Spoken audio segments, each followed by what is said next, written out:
You're listening to Market Champions, a podcast on navigating the financial markets. Here's your host, Srivatsan Prakash.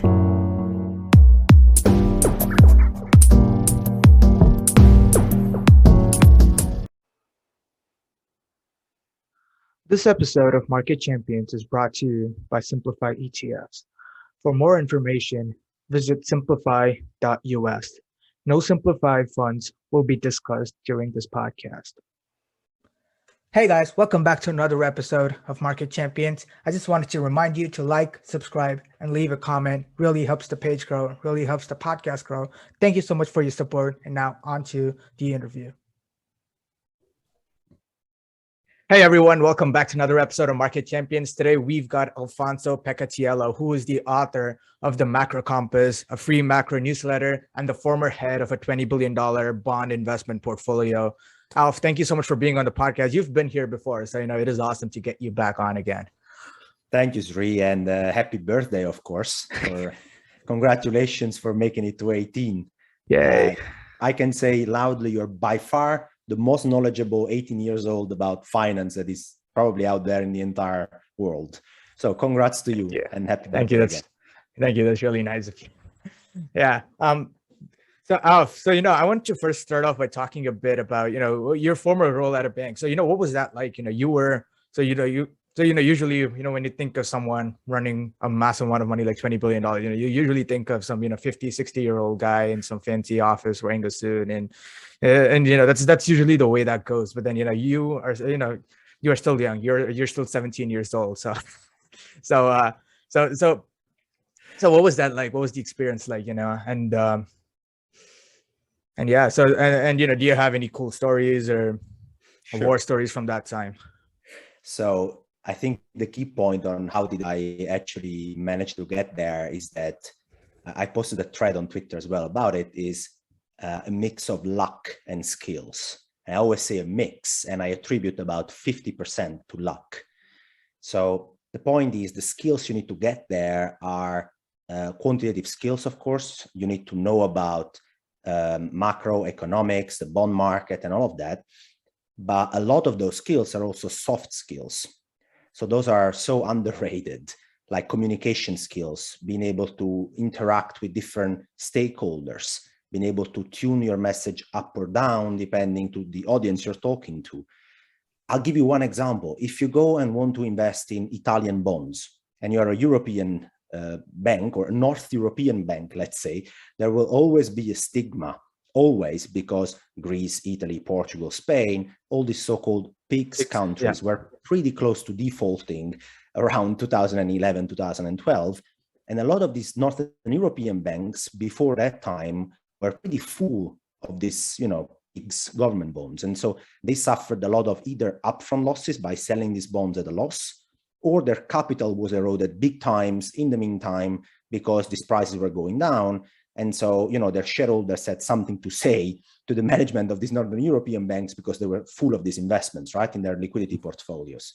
And so 10 years later, even if things are completely different, when you go there and you ask for limits to your risk manager, you have to tune your message in a way that he will want to at least listen to you, right?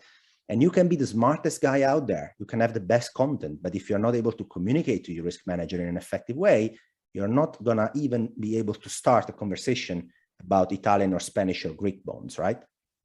So it's a mix of hard skills and soft skills and communication skills and luck. So you need to be at the right place at the right time.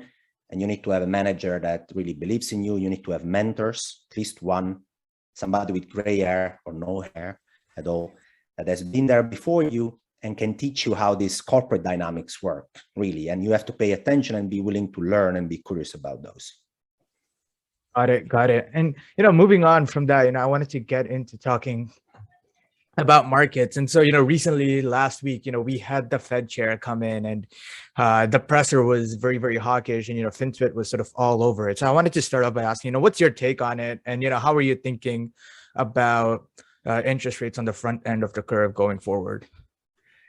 So as I wrote on the Macro Compass, I think Powell's press conference was probably the most hawkish I can remember since the very famous and infamous, we are far away from neutral comment of 2018.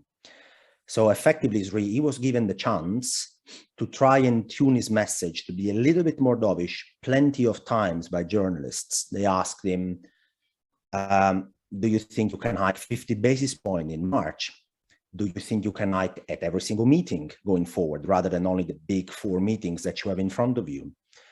What do you think of labor force participation rate? Because it hasn't picked up. So, it seems like the labor force is not getting pretty big. And so how do you interpret that? And then he was asked many more questions to sort of make him, be doubtful about his hawkish stance.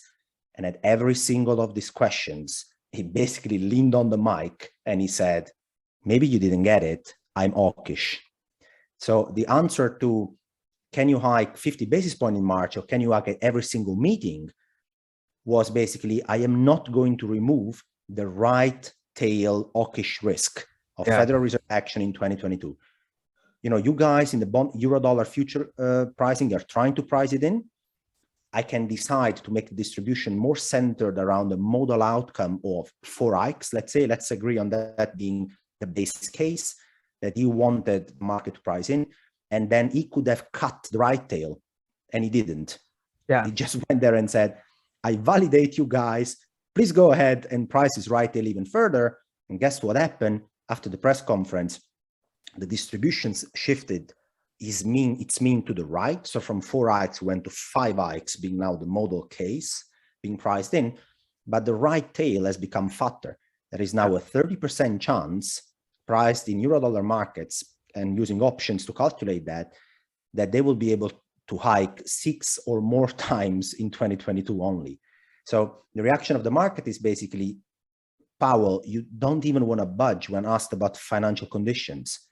I mean, they asked him, look, these financial conditions have gone basically all the way back, almost all the way back to 2020 levels, to before pandemic levels. Now they have fully gone back after the press conference. Before they were on the way there. And he was asked, what do you make of that? So he was basically asked, do you validate the market pricing in risk premium equities being repriced, high yield spreads starting to reprice wider, real interest rates repricing 2.5 standard deviations in 2 weeks? How do you feel about that? And his answer was, well, financial conditions, as long as they don't threaten my dual mandate, I honestly couldn't care less. And then what happens really when you do that is that a market which is already chasing this sort of trades basically gets the green light. A trader that is thinking, can I continue chasing this trade, will now say, well, definitely I can, because I got Powell not removing any of these tail risks. Yep. And one thing that comes along with higher interest rates is, or at least the expectation is, that growth slows. And one theme that you've been talking about is a yield curve inversion and growth slowing into the rest of this year. So could you sort of talk a bit about growth dynamics and how you're looking at that? Yes. So if I look at the nowcasts of real GDP growth now, they have absolutely collapsed. So the most famous of those, I think, is the Atlanta Fed GDP nowcast, which I think at the last update at 0% probably on the first quarter annualized rate in real growth. Now, this number was about, I think, 4% in Q1, only a few weeks ago, really. So these nowcasts are now getting revised down pretty aggressively. And is that a surprise to me? Not really. I've been banging the table for quarters now that the peak in the impulse of growth was in summer 2021. Maybe I should explain myself better. What I look at here, so our economy grows, or policymakers want it to grow in real GDP terms by definition.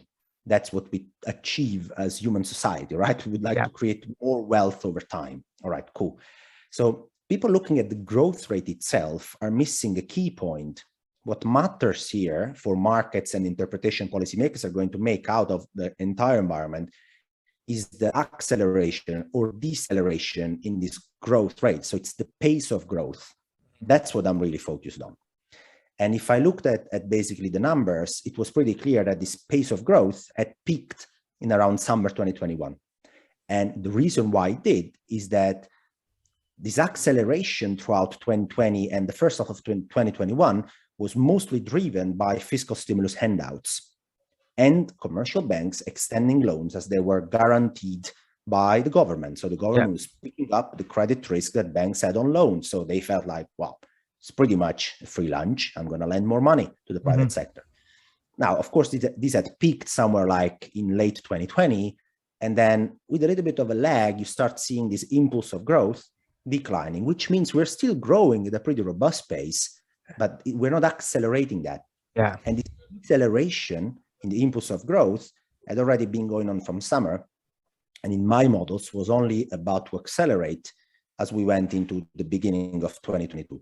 Now, Omicron obviously plays a role together with other cyclical variables, but from a big picture perspective, when we enter the year with earnings being priced year on year to be 9% or 10% in the S&P 500, year on year analyst consensus estimates, I always felt they were way too optimistic, and now the market is indeed repricing down to these growth levels. Interestingly, my last point on that is that if I look at the credit impulse, which is my main metric to try and understand what's going to happen 2-3 quarters down the road, I'm updating now the metric as we speak. And the metric has been telling me that by Q4, by Q4 2021 and Q1 2022, it seems like we are... this quarter. So this quarter and last quarter, it seems like from an impulse of credit creation basis, we are trying to restart the engine a tiny bit. That comes from American banks having basically more confidence in lending to the private sector as the labor market fully recovers. So commercial banks in America are creating new credit on an ongoing basis, the last quarter and the beginning of this quarter. And East Asia, so China and let's say the Asian continent, including China and then Taiwan and these other guys, are also apparently, in my model, trying to rebuild a bit of this acceleration in credit creation, which then would make for a more decent second half of 2022. But before we get there, we still have to go through this deceleration in growth that we are experiencing probably for a few more months. I think the other sort of thing that's playing out is, we're not getting any new fiscal spending at all. And so, fiscal has been a big driver of economic growth since the pandemic. So, how much would the yield curve have to invert? Or how much would growth have to slow to get the Fed to sort of throw in the towel on their whole hawkish, crusade or their whole hawkish stance? So that's a great question, Sri, and I think the Fed will ultimately be saved by a very sharp deceleration in growth. We're already seeing that, and probably now they will want still to tighten. I don't think they will want the right tail of their hawkishness to be realized. So I don't think they will hike 50 basis points. I think they will hike in March, and then they will look at data coming in and decide whether to materialize another hike already in April or not, or for basically to wait until June to hike again. But if data continues to slow down, they will have to extrapolate that aggregate demand is slowing down. So effectively, if you continue to be very hawkish, Sri, you basically are hiking against inflation driven by supply constraints, literally, because the aggregate demand story, you can't justify it anymore because it's slowing down and you can see it in the data. So then at that point, I believe for them, the most reasonable thing to do would be to slow down their hawkish stance. And they can justify because data is coming in a bit less aggressive. They can then extrapolate that over the long term. Also, inflationary pressures are going to ease, and therefore they don't need to realize the right tail of their hawkish stance, right? So effectively, they can hike 3 or 4 times this year, start a reasonable pace and dynamics of QT, and actually get their job done. And I think this is my base case. Data is going to slow down enough to lend the Fed a help not to shoot themselves in their own feet. I think ultimately that's what's going to happen. But before we get there, we are now living this macro environment where growth is coming down. And the last public statement by Powell at the press conference didn't do anything to cut the right tail hawkish Fed scenario for 2022, which then means obviously the yield curve flattens out very aggressively as the front end in the euro-dollar market needs to reprice the possibility that the Fed will materialize even the most hawkish stance. Yeah. And the long term of the long bond yields are reflecting completely different dynamics. They are reflecting 30-year implied trend real growth rates, potential growth rate. They are reflecting trend inflation 30 years down the road, and they're reflecting term premium. And neither of these three components actually gets a huge pump up on a structural basis after COVID. That's what I would argue. And the fact that the Fed is basically even tightening faster in the short term increases the probability that over the long term, you won't have anything different than what you have seen happening over the last 10 years or so. Got it. And speaking of that, and speaking of 30-year sort of implying long-term growth. So how much control does the Fed actually have over the long end of the yield curve? Simply because a lot of people tend to make the point that the only reason yields are at 1.5% or 2% right now on the 10-year, for example, is because the Fed is buying so much of them that they're not letting yields rise. So is that true? How much control does the Fed actually have over the long end? Yeah, so we need to be a bit more technical here, and the counter argument I would have is yields were way too, let's say, distorted in the long end by the Federal Reserve owning a lot of treasuries, then you would have this reflected as well in something called swap spreads. Or basically, swap spreads are the difference in yield between treasuries and swaps. And so while the Federal Reserve is actively embarking in bond purchases, so they have a direct impact on the bond market, they do not embark in swaps operations directly. So basically, the difference between bond yields that are impacted by the Fed directly via QE or QT and swap rates, which are instead only reflecting the market neutral expectation for federal funds rate over 10 years, 20 years, 30 years, depending on the maturity you choose for the swap. This difference would basically have to compress very aggressively because the Fed is influencing big times one market, the bond market, via QE. It's extracting collateral away from the bond market. It would have to make the swap spreads very, very narrow, right? I mean, it would have just to basically have an impact on this relative metric. And if you look at the swap spreads, honestly, well, they move in a range, they can tighten, they can widen, but you don't find a material influence in America out of that. Swap spreads are also influenced by regulation, balance sheet constraints, et cetera.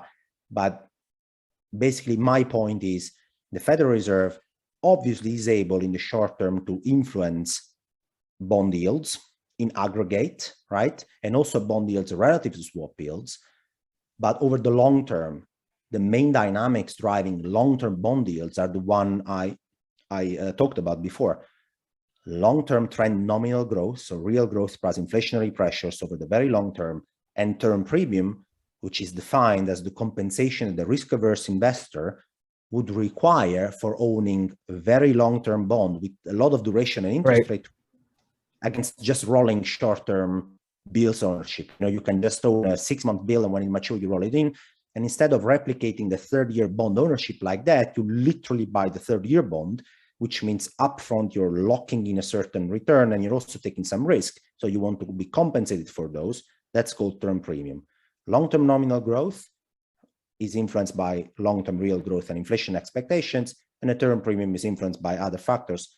And these three factors are by far, by and large, the most important defining factors of third-year bond yields.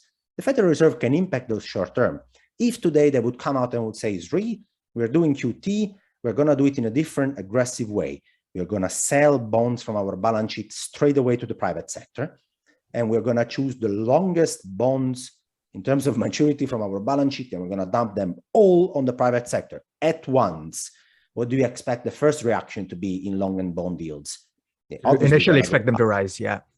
Very true, they're going to go up. I'm going to add that most of this dynamic would be explained by swap spreads. So swap yields wouldn't be impressed by that, but bond yields, because the private sector all of a sudden has a huge demand imbalance in the short term, they would have to reprice this by making swap spreads basically change their pricing and overall impacting as well bond yields. What would happen then 3 months later would be that risk premia would have to reprice across the board, completely across the board, because the private sector will now have an asset that is yielding a pretty decent return over the very long term, where they can allocate their portfolios, and they can get a return that in real inflation adjusted terms would look all of a sudden much more decent on a marginal basis than today. That would be 3 months down the road, the dust settles, 30-year bond yields are 3%. And if inflationary pressures and growth pressures and term premium haven't really changed over the very long term, 30-year expectations of these three components haven't changed, what would you expect the private sector to do? Probably to allocate their portfolios to a 30-year bond that is yielding 3%, and over the long term should be able to guarantee certain features.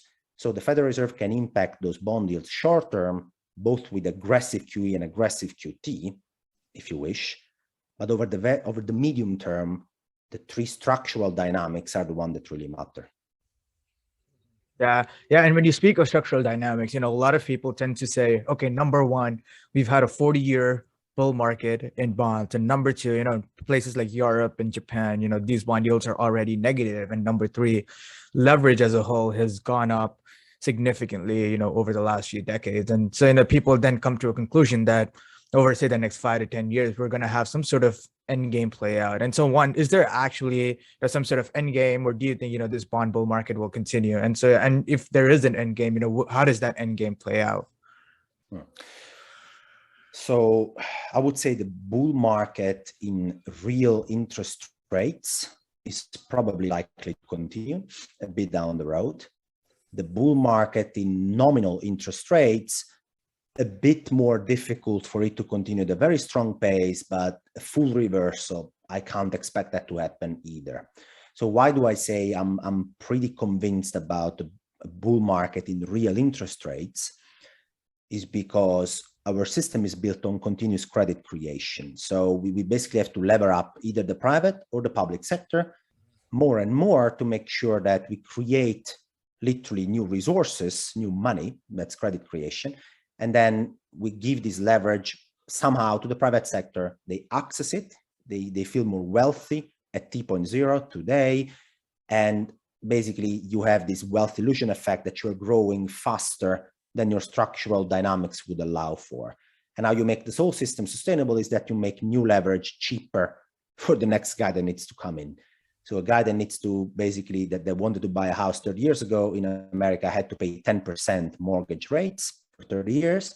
And now I have to pay 2.5% or 3%. 3%, yeah. And obviously, you can borrow a multiple of what you were borrowing 30 years ago with the same real wage, just because interest rates and the real cost of borrowing has gone down so much. Right? Yep. So if you want the system to continue being oiled and not to fall apart on itself, the way you need to do this is basically to keep real interest rates pretty low and have real wages increase at least a tiny bit year by year.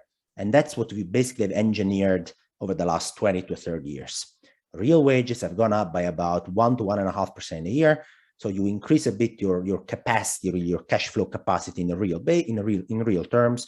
But what really makes a difference is that you can borrow at a much cheaper inflation adjusted rate.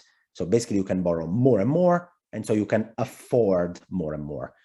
So these real interest rates are likely to drop further or to remain very low for the foreseeable future. It's rather a feature of our system. It's unavoidable that this would be the case. When it comes to nominal interest rates, then you're overlaying as well long-term inflationary pressures. Yeah. And while I sit in the long-term disinflationary camp, I am the first one to recognize when things are at least changing, or the probability distribution of future outcomes might skew a bit more to the right when it comes to inflationary pressures.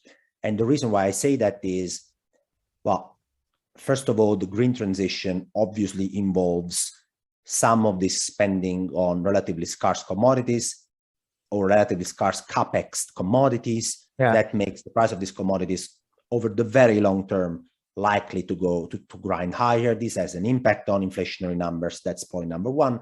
Point number two is the fact that as labor force participation rate drops and the population ages a bit, then the pie of labor supply available to the private sector becomes smaller, which means that in certain sectors, the wage bargaining power of some of these cohorts, more scarce cohorts of workers, might go a bit up. So I'm not saying that inflation is going to settle at 3 or 4% a year on trend, but if it used to settle at 1.5% in core inflation, it's perhaps moving a slightly bit to the right. So nominal yields are the sum of real yields and inflation expectation. If you couple them together, I still think the bull market ain't over, but my conviction in the bull market is stronger in real rates than it is in nominal rates. Got it. And so I wanted to move on and talk a bit about central banks. And so you're wearing a T-shirt right now. So if you're listening by audio, so Alfonso is wearing a T-shirt that says "Central banks print bank reserves, not money." And when it comes to that, so how do you actually think about liquidity? So are there different kinds of liquidity, and how do you think about central banks? How do you think about monetary impulses actually affecting, say, equity markets and just in general other markets? How important is it? Because one, to an extent, if you directly run some sort of linear regression, it's very hard to find a relationship directly. But if you think about it, how do you think about liquidity, and how do you think about monetary impulses and the way they affect, different assets? Yeah, so let me first clarify the statement on my T-shirt for people who can't see that. Indeed, it says that central banks print bank reserves and not money. So a lot of people want to have a discussion with me on why do I keep on saying this, and actually bank reserves can be considered a form of money. They are even included in monetary aggregates M0 in this case. So, I mean, who am I to argue that those are not money? The point is, those are not real economy inflationary forms of money. There are two tiers of money. There is an interbank form of money that only gets used literally in the financial system, can only be used to settle payments between two banks. That's bank reserves. It does never get into the real economy. There is another tier of money, which is the real economy inflationary form of money, which is today 97% represented by bank deposits. Not all bank deposits are the same, but making a simple. So that is a spendable kind of money, right? So that's the one you can go buy pineapple pizza with. Bravo. And you cannot do that. Well, you shouldn't buy pineapple pizza in the first place. My brain is sort of cracking here because you said pineapple pizza. Never do this again. Just kidding. With bank reserves, you can't do that. With certain types of bank deposits or bills, which today only represents about 2 to 3% of our spendable form of money in the real economy. Yes, you can do that.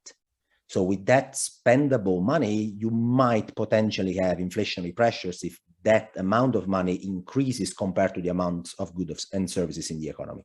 With bank reserves, trust me, they can be 1 trillion, 2 trillion, or 10 trillion. It has literally zero impact on whether a basket of goods will appreciate or depreciate.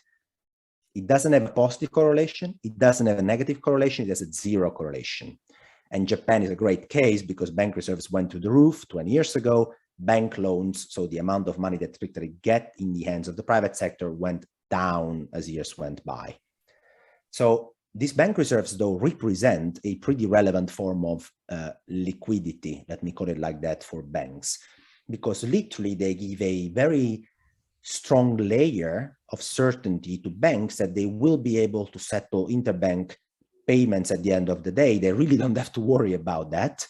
So settle interbank payments means that if JP Morgan and Bank of America have a gazillion transactions between their customers during the day, at the end of the day, they take the tab and they say, okay, I need to settle, Bank of America needs to settle to JP Morgan for 100 million. They will use bank reserves to do that.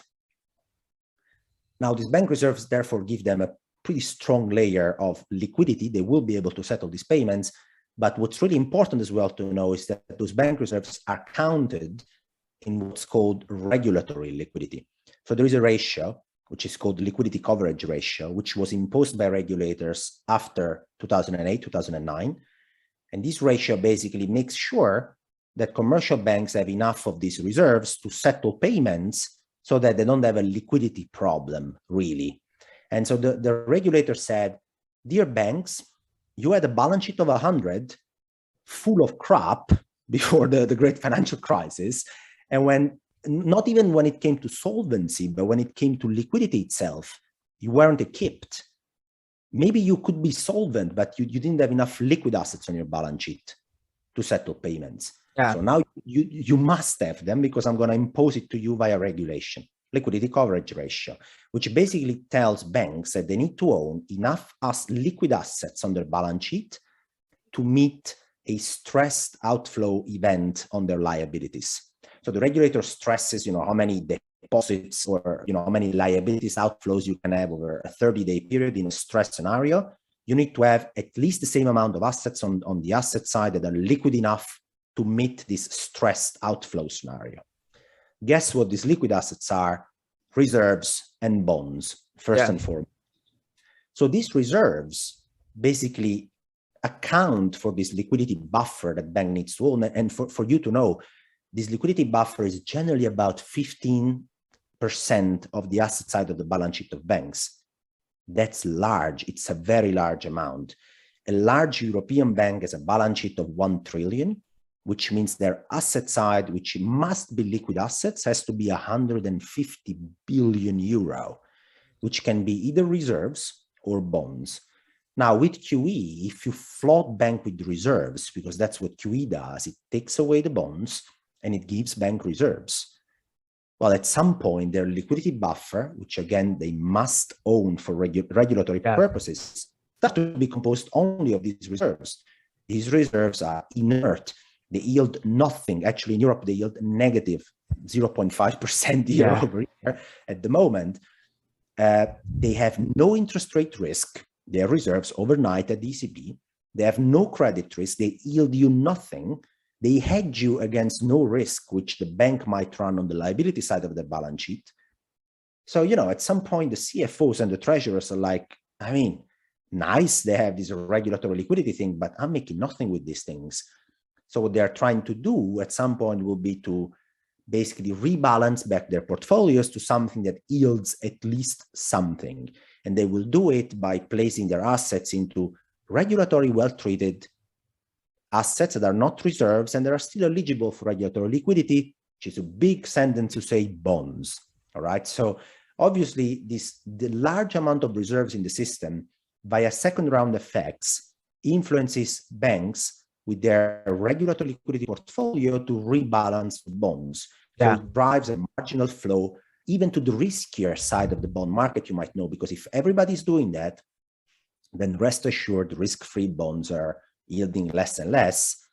And that means that you will be incentivized to take risks in other regulatory well-treated assets, which might be corporate bonds, highly rated corporate bonds. So then you tend to move a bit more down the risk spectrum, which then drives risk appetite and risk premium across the board. Got it. Yeah, I think that was a fantastic explanation. And taking a plane from the US to Europe now, how are you thinking about your outlook for the ECB and European inflation, and how does that sort of compare and contrast with what's going on in the US at the moment? Yeah, so I think that the most impressive thing to look at in Europe is that bond yields are positive. Yes, that's actually a news. Talking for a second about that, I just posted on Twitter at MacroAlf is the handle, that traders in the, let's say, the correspondent Eurodollar future, so let's say the ECB deposit rate future, let me just say that for a second for people to understand, are now pricing the ECB to have the most aggressive hiking cycle over the next 12 months that they ever priced over the last 10 years. So you have to go back all the way to 2011 to see an ECB being priced so hawkish over the next 12 months as it is now. And so hawkish, by the way, means that they're gonna raise rates by December this year by, I think it was like, not December this year, February next year, 1 year forward. So February next year by about 40 basis points. Oh my God, that's super hawkish for European standards, extremely hawkish, right? Okay.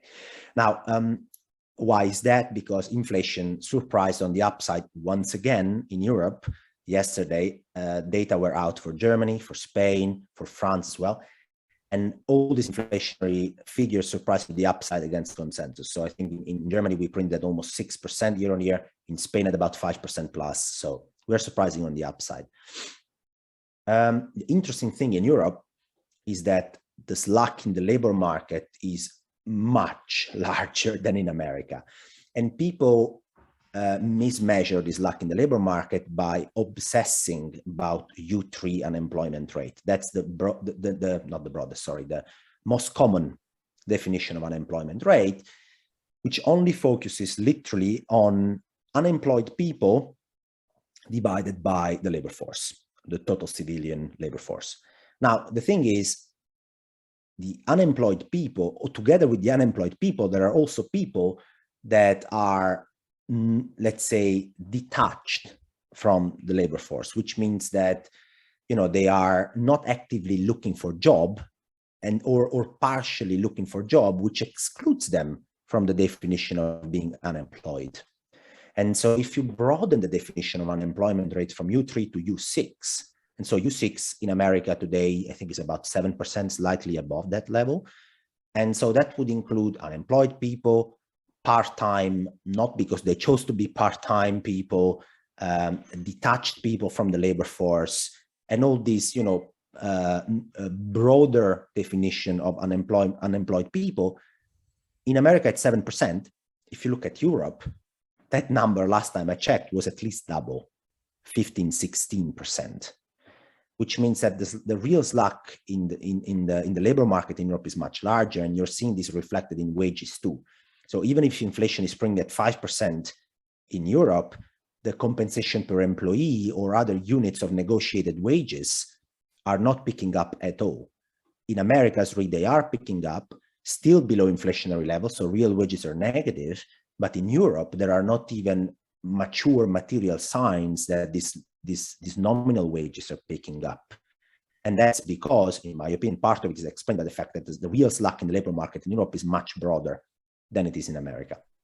And so when ECB board members look at inflation down the road, so going, you know, much further down the road than not only considering supply bottlenecks today or what's happening today in commodity prices, they look at purchasing power, they look at wages, and what they see is a labor market that still had plenty of slack, and therefore they tend to be a bit more conservative about, you know, inflationary pressures down the road and the prospectus they have. Got it. Moving on, there was a very good question that came through Twitter. And so it was, you know, how does the growth to value rotation operate within your macro compass framework? So, you know, in your macro compass, you've got that quadrant model. And so how does the growth to value rotation, where does that fit in? Yeah. So let's talk about what I am now in terms of positioning, just to make it concrete. I'm long NASDAQ and short Russell. It's a trade that, you know, it's as every other trade I put on, it's publicly available, the entry, the stop, the target, I have nothing to hide. It's performing okay now. So I am in the period where I want to be long growth, short value. And that's quadrant 1 of my model, the top left part of the quadrant that you fit in, where from a big macro perspective, the credit creation is decelerating. So you are still creating credit, but at a much slower pace than you used to do a year or 2 years ago, for instance. And let's say the monetary policy stance hasn't gotten extremely hawkish yet. So in that quadrant, then you basically want to still be long assets that benefit from secular trends, because if you don't create credit at an increasingly faster pace, then you are not boosting cyclical growth. You're going back to your secular trends. And so in your secular trends, if you want to be long risk, you have to be long the secular assets rather than the cyclical assets. And that's why I am exactly in that quadrant where if I have to be long the stock market, I want to be long quality tech stocks, what I call them quality tech stocks. So the NASDAQ also has non-quality tech stocks, but to make it an easy index trade, I always say long NASDAQ and short Russell. Vice versa, let's move all the way back to, let's say, the beginning of 2021. In the beginning of 2021, you were in a completely different quadrant, which is the quadrant 2, where you have monetary policy still being relatively accommodative, but credit creation is actually picking up because you still have fiscal stimulus that are coming through, you have bank lending that is coming through, and therefore you have cyclical earnings picking up. And in that environment, you want to be long risk. You actually can be long whatever you want in that environment because it's, the economy is picking up, central banks are super accommodative. You can be long whatever you want. But in that environment, I might want to lean being long value stocks rather than growth stocks. If I have to choose, I can be long both. I'll probably make money just on the equity beta, let's say. But if I have to choose, then I will be long value stocks. So ultimately, it all comes to, is the monetary policy stance to getting in a hawkish direction, in a dovish direction, but moreover, are we printing credit at an increasingly fast pace or not? And today we are not printing credit at an increasingly fast pace at all. And so you want to be on the left side of the quadrant, which either means if you want to be long risk, you have to be long the secular things, or you don't want to be long risk at all. Yeah. Yeah. And the other thing is sort of the profile of bond investing seems to have changed. So, earlier, bonds used to be considered a hedge to equity. So, people would diversify their equity risk. So, when equity went down, they would expect that the bonds would go up and therefore, hedge out those equity losses. But then what we've seen is, so over the last month or so, month and a half, we've seen sort of a correction in the broader equity market. And what we've also seen is bonds bonds on the long end of the yield curve have come down. So, for example, TLT has been down since early December. And so what has actually changed? So, number one, it seems like the bonds and equities have become correlated. So, what is actually driving that dynamic? And, why are bonds not hedging equity losses? Yeah, that's because you're repricing risk premium across the board.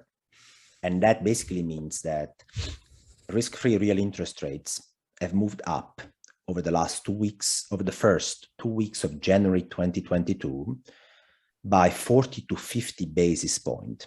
What I did at the macro compass is I stacked all the bi-weekly moves of real interest rates in America going back for 10 years, rolling bi-weekly moves, right? And I stacked them in a distribution, and the move of the first 2 weeks of January was in the right side tail of the distribution, of course, because it was very strong, but it was the worst 2% percentile move. So we're talking about it ranked the 7th worst over the last 10 years, worst 2% percentile. Extremely sharp move in real interest rates up. And real interest rates can move up for a couple of reasons. A, because cyclical growth is pumping on all cylinders, and therefore the economy can take higher real interest rates because it's producing more cash flows. Servicing your high debt load will not be a problem even at more expensive levels because your real salary is going up, your real cash flows are going up. And that's what I call a healthy move in real interest rates. But what we have seen is an unhealthy move in real interest rates. We have seen inflation expectation going nowhere at all since November last year, even a bit down. And we have seen the Federal Reserve telling you, I'm sorry, guys, it's not transitory anymore. I need to change my policy stance. And when you do that fast rotation, while the economy is not pumping on all cylinders, then you get an unhealthy move in real interest rates. And when you do that, then you have to reprice risk premium across the board, which means that, equity, of course, goes down, but the bond market is not temporarily not able to hedge you because real rates have to move up, which means nominal yields, as inflation expectations are not falling that fast, nominal yields are also going up. So you are in that situation, which is an abrupt move that moves both the bond market and the equity market. When the dust settles, which I think at some point in terms of pricing settled already in the long term of the bond market, settled already a couple of weeks ago. I went live on Twitter, long 10-year treasuries at 185%. I was bombarded. You don't know what you're doing. You're crazy. You're nuts. Now, fast forward, we have never breached 185% again. We have gone all the way down to 170, then to 175. We're holding there.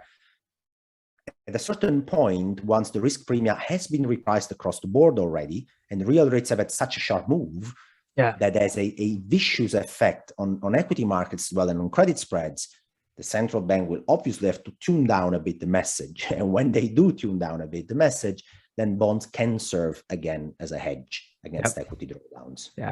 Yeah, got it. And One more thing is that, so when it comes to say picking a stock like Apple, what you have to just look at is like, Apple's financials or the Apple fundamentals. And then, you don't really have to worry about anything relative to Apple per se. But one thing that everyone's been watching right now is the dollar trade where, the DXY has been going up. And the one thing with currencies is that they're relative. You cannot trade the euro like absolutely, you have to trade relative to say the British pound or the US dollar in this case. So now how are you thinking about this dollar trade, and how do you see, say, the euro, pound, and yen, so sort of the three major currencies, over the next 3 to 6 months? Wow, it's a good question. So the DXY is about, I think, 57 or 60% Euro, yeah. Euro, and the rest is again the yen and a few other stuff. So let's talk about euro dollar, shall we? Because I think that explains a pretty large portion of the DXY trade. Just in general, your thoughts on the dollar trade. Yeah. So again, a function of real interest rates and credit creation. So when you're in 2020 and you're seeing a huge amount of real dollars, not bank reserves, proper dollars, the dollars you can spend in the real economy being created via fiscal deficits and bank loans, and at the same time you're seeing real interest rates drop to basically record lows, that's the perfect setup for dollar bears. Now, dollar bears against what exactly? I mean, what are we talking about? And then the dollar actually dropped against anything you can imagine: equity markets, gold, euro, anything, you name it, because in a relative term, the US was doing by far the strongest effort in putting as many dollars out there as possible at the lowest possible real interest rate. So the dollar drops against anything, euro included, whatever it was, actually it was dropping.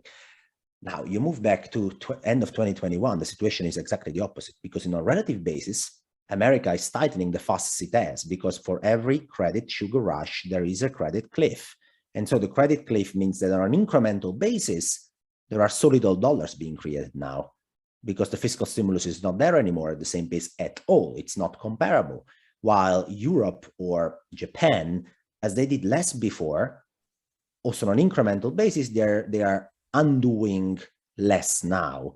So then basically the dollar starts to rip higher again against consensus, and you are at a situation where front-end interest rate differentials also start to make a bit of difference. I mean, when euro dollar future guys start to price in 30% chance of more than 6 hikes in a single year, then you know that owning dollar on an inflation-adjusted basis in marginal terms is getting less expensive, probably throughout the next year. So you can own dollars marginally at a cheaper cost, and then you tend to go into that. Looking forward 6 months from now, there are a couple of interesting dynamics. So as basically also other central banks have repriced more hawkish, take the ECB, I just made the example before, then also the marginal cost of owning euros, inflation adjusted, also goes down. So you might make an argument that on a relative real interest rate differential at the front end, Europe or Japan might slowly try to catch up with the dollar, real interest rates going up. The second argument you can make, especially about Europe, is that the fiscal impulses in Europe has been a bit delayed.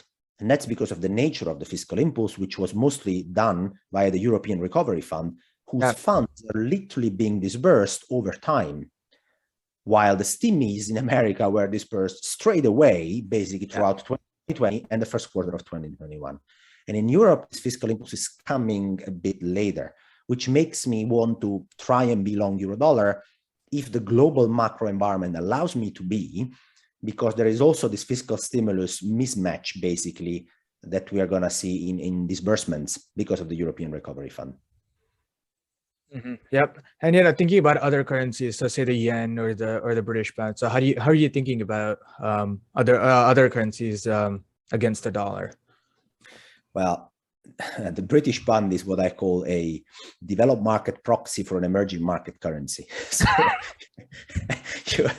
I mean, nothing against my British listeners, no, just joking, but it tends to behave a lot sometimes like an emerging market currency. It's a levered up version of the euro, effectively. So Britain is very levered towards global trade, and it's basically a currency that also can have very large swings in real interest rates compared to the euro. So it's basically a high beta version of the euro. That's the way I see that. And then there are, of course, idiosyncratic risks and political risks to be involved in there. And the yen, on the other hand, is a completely different animal, because there you basically have a low beta, super defensive currency, because the Japan is much ahead compared to where Europe and the US are in this monetary fiscal experiment. And they basically can't get their real interest rates down anymore. They just can't do that, because nominal rates in Japan are basically floored at 0%. They won't go with negative interest rates. And inflation expectations, can you tell me how you're going to push them up in Japan? I mean, I wish you really good luck with that. So you're stuck with a flat line, real interest rates at about 0%, or actually even higher if you start to price in deflation in Japan. So then the yen naturally tends to attract flows when you are looking for a relatively safe currency that also pays you a positive to zero real interest rates. So very low beta currency, because it cannot really swing in real interest rates up or down. And also when it comes to credit, they also don't swing. I mean, if I look at the contribution of Japan to my credit inputs, is pretty small. So you're really using two different animals on two spectrum, a very high beta currency and a very low beta currency. And you can obviously use them according to the macro cycles in different ways. Mm-hmm. Yeah. And so let's say, you're again, your T-shirt says, central banks print bank reserves, not money. And so, going back to that point, prior to say 2021, we were in a low growth, low inflation environment. And right now, assuming that, inflation is transitory, going forward, we will sort of return. Do you think we will return to that environment? And number two, if so, if they said, Alfonso, you are now in control of central banks, and you can change whatever you want about the policy function or the way central banks can operate, how would you go about changing it so that they can actually help growth and inflation in a positive way? What a question, man. So I'm going to try and be short on low inflation, low growth environment.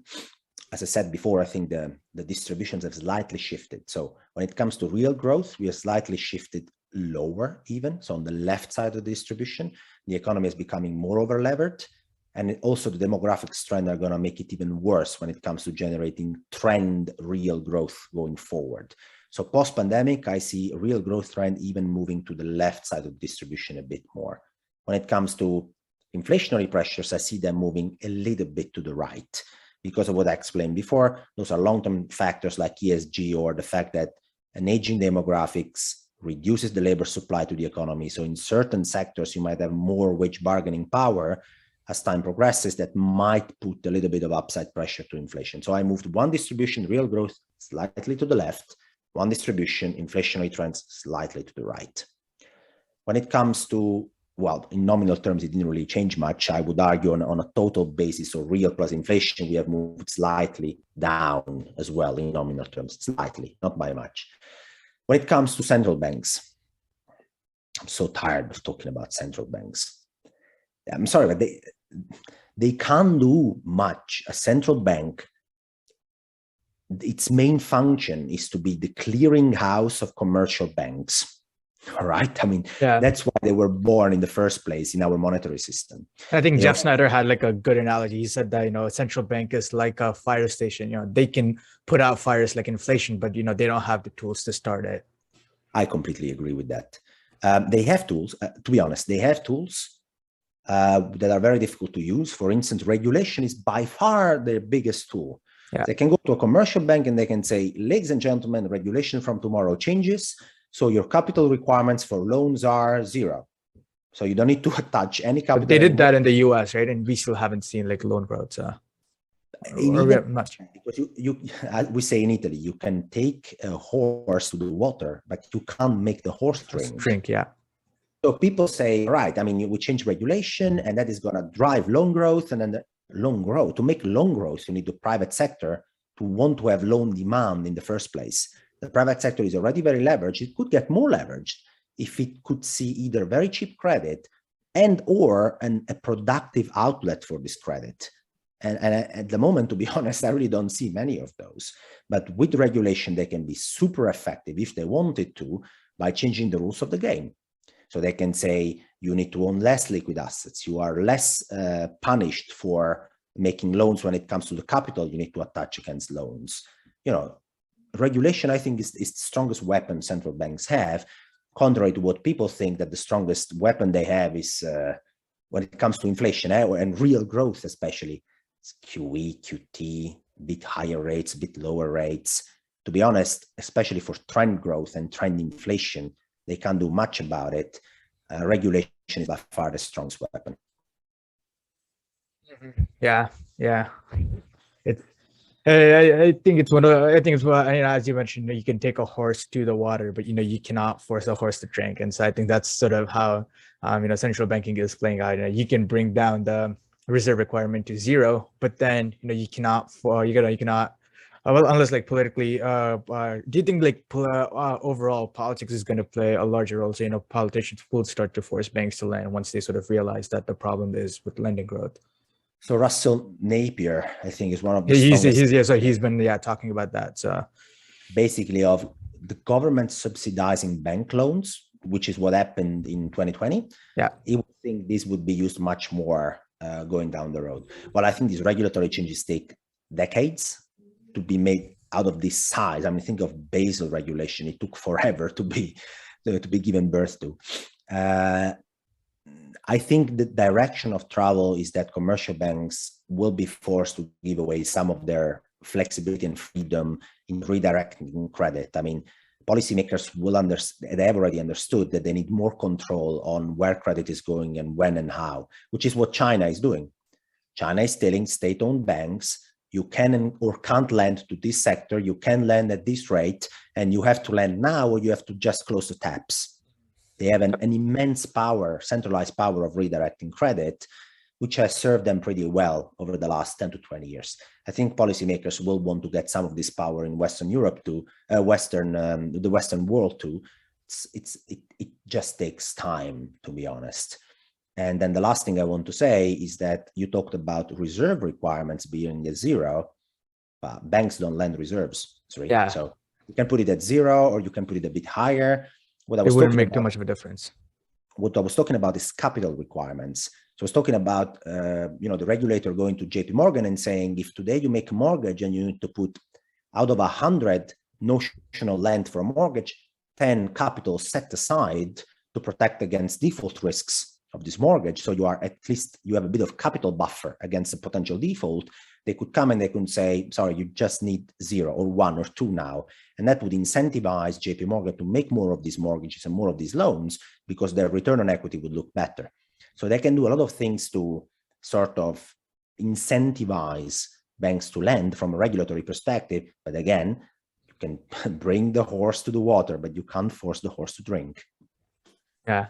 To get to the end, I have to ask, but what are your thoughts on Bitcoin? And I know you hate Bitcoin, but I don't hate Bitcoin. But do you think that eventually the Bitcoin might pose a threat to the US dollar being the global hegemon, or like the global reserve currency? Do you think Bitcoin will eventually start to pose a threat, or do you think Bitcoin what's sort of your base case for Bitcoin in the long term? So I would say that, first of all, I don't hate Bitcoin. I don't have any emotions about any asset classes. That's what I learned.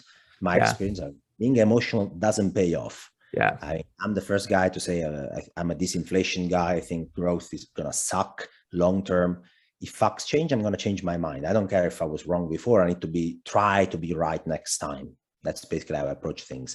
Mm-hmm. Bitcoin is the same. I consider it a digital asset. It is a digital asset. It's a very volatile asset class that has some very peculiar and interesting features because it aligns with the digitalization and the advancing technology in the world. So I think it's an asset which is very difficult to ignore or to just rubber stamp with it's gonna be worth 0. I also hate the maximalists saying that tomorrow we're going to buy bananas denominated in Bitcoin because the dollar is not going to be accepted anymore. I think that's a bit too much as well. So there was an article on the Macro Compass called The Macro Endgame, where I suggested that if we're going to see a monetary reset, which is inevitable when we see one every 100 years, 70 years, 200 years, you can't say exactly how close that is, but in a monetary reset, given how technology has shaped the world and will continue to shape the world, probably digital assets will play a role in this monetary reset. I have a hard time thinking they will play a major, huge role, or they will fully displace all fiat currencies, but I think they will play a role. And that's why I own some of these digital assets in my long-term portfolio. I weigh them by the volatility, and I weigh them as well by the fact I could be completely wrong and lose all my money invested in this asset class, although I don't expect this to be the base case. And therefore, I own 2% of my wealth denominated in digital assets. That's the stance I have. It's basically a call option. I pay a premium. The premium is worth 2% of my wealth. And if I am right, then I get a very convex payoff. And during the time, basically, I get an asset that gets a boost from negative interest rates, gets a boost from more credit creation, et cetera, et cetera. So over time, I get an asset that should deliver decently, for which I spend a call option premium of 2% of my wealth. Yep. To reach the end of the podcast, what are your best tips for making pizza? Because you're Italian. You've shared a lot of these you've shared a lot of these good-looking pizzas on Twitter. So what are the best tips for making a good pizza? Oh, okay. I'll give you 2 tips. I'm really generous. So the first one is the oven temperature. So a proper Neapolitan pizza, actually, there is just one pizza, which is Neapolitan pizza. All the rest, you can call it something else. The Neapolitan pizza is actually baked at preferably above 400 degrees Celsius. Now, a normal kitchen oven won't get there, but there are some tricks. You can put it as high as you can, and then use the grill function. So if you use the grill function, the top of the oven will be very, very warm, and then you can put your pizza tray straight just under the top of the oven. So then that part of the oven will be very, very hot, close to 350 maybe Celsius, but that would give you some sort of Neapolitan results. And it needs to cook for maybe 3 or 4 minutes at that temperature. And the second one is the dough. So just do some proper work here and get the sourdough starter, and then from there, actually, your dough and the preparation of your dough will look much better. Got it. For that, Alf, I wanted to thank you for being on the podcast. And could you tell the listeners, more about your work, your newsletter, what you talk about, and where they can find you? Sure, Sri. So I think the easiest way to find me is to go on the Macro Compass. You can just Google it. It's a Substack newsletter. It's the macrocompass.substack.com is the website. I'll add that in the description. So. Oh, thanks, Sri. Otherwise, just Google it, Alf, the Macro Compass. You will find it. It's a free macro newsletter. So you don't need to pay anything, of course. You can just read my notes. I push out about 5 or 6 notes a month. They cover both educational macro topics, and they provide actionable investment ideas as well for your portfolio. Otherwise, or I would say additionally, you can follow me on Twitter at MacroAlf, on LinkedIn using my entire name, Alfonso Peccatiello. I wish you good luck with that. No, just kidding. And that's it. Awesome. Thank you so much for being on the podcast, Alf. It was awesome having you again to share your thoughts on the macro environment going forward. Thank you, Sri, and happy birthday again. Thank you.